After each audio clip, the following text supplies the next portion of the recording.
Good day, everyone. My name is Mene-Ejegi Omabuwa, and I'm honored to present our research on AI-based flooding vulnerability and urban infrastructure exposure mapping in Toa Hamlet, United Kingdom. This work sits at the intersection of environmental management, geospatial science, and artificial intelligence, and it focuses on how we can improve urban flood risk decision making in highly built environments. Let me begin with a simple thought. Flood maps are everywhere, but are they telling us enough about what the real risks are? This is something that we should really go back and think about. Urban flooding vulnerability is shaped by several interactive factors, which includes the terrain, the rainfall, drainage system, land cover, and the distribution of exposed infrastructure. In densely built areas like the Tower Hamlet, this interaction becomes even more critical. The borough is characterized by high building density, complex road networks, and significant riverside development. While existing flood maps are valuable, they are most static representation. They do not show probability gradients, and they often fail to identify which assets are most at risk. This is where AI provides an opportunity to move from static mapping to dynamic data-driven risk insights. The challenge we addressed in this study is threefold. First, we're talking about the increasing urban density means that more infrastructure is exposed to flood hazard. Secondly, the decision makers require fine-scale asset level information, not just general hazard zones.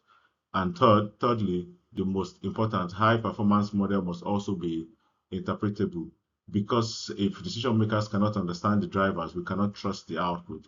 So the key need is for a reproducible, expandable AI workflow that supports practical urban planning decisions. The study area focuses on the Tower Hamlet in London with a dataset processed with the British National Grid System for spatial consistency.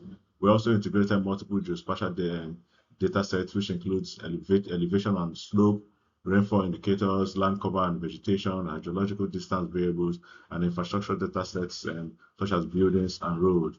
So the goal here was to capture both environmental drivers and human exposures in a single modeling framework. All outputs were then standardized and clipped to the borough boundaries. To analyze this data, we developed an AI workflow combining geospatial processing with machine learning. We constructed a predictor stack that integrates terrain, rainfall, vegetation, and flood zone proximity. We then trained 4 machine learning models, which are random forest, extra trees, gradient boosting, logistic regression. Using a validation set of about 5,000 samples, we compared the performance to selected models, was then used to generate flood probability maps, 5-level vulnerability classification, confidence map, and infrastructure exposure overlay. Let's now look at what the model reveals. The result shows a very strong spatial pattern. The very high vulnerable class from the map, you can see it dominates accounting for about 70.3 of the study area, which is 15.67 square meters. These risk zones are mainly located in the central area, southern area, eastern area, and the riverside areas from the map. In contrast, lower risk areas are most concentrated in the northwest part of the borough. This gradient provides a much more detailed risk landscape than conventional flooding zone. However, vulnerability alone is not enough. We also need to know what is exposed. Then we overlaid infrastructure data.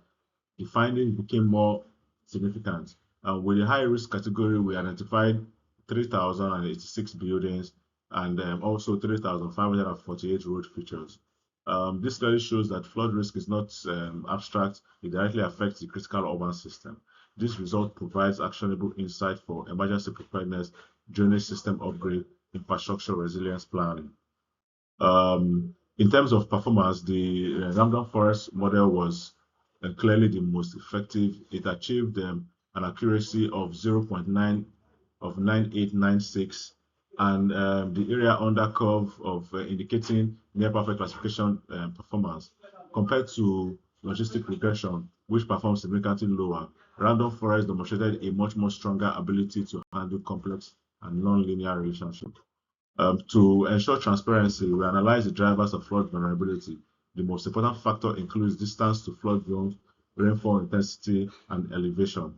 These findings were consistent across both features, importance and sharp analysis. This confirms that the model is not only accurate but also explainable and very, very much trustworthy. In summary, this workflow successfully translates complex geospatial data into clear and actionable flood risk insight. However, future improvements should include validation with real flood events, integration of drainage system data, and continuous model updating.